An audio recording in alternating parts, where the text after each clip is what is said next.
SLBC ప్రమాదంపై CPM రాష్ట్ర మాజీ కార్యదర్శి తమ్మినేని వీరభద్రం కీలక వ్యాఖ్యలు చేశారు. ప్రమాదానికి గత బీఆర్ఎస్ ప్రభుత్వంతో పాటు ప్రస్తుత కాంగ్రెస్ ప్రభుత్వం కారణమని ఆయన ఆరోపించారు.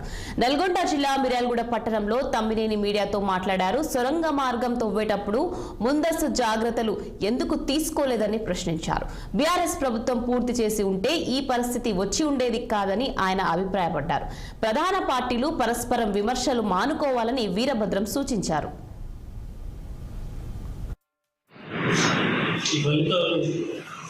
రాష్ట్ర రాజకీయాల్లో బీజేపీ మతోన్మాదాన్ని ప్రభావాన్ని తెలియజేస్తున్నారు.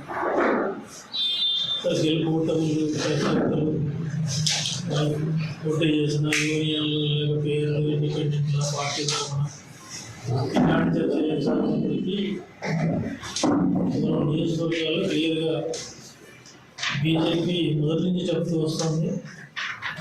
ఈ ఎమ్మెల్సీ ఎన్నికల్లో బీజేపీ సత్తా చాటం, రాబోయే ఎన్నికల్లో రాష్ట్రంలో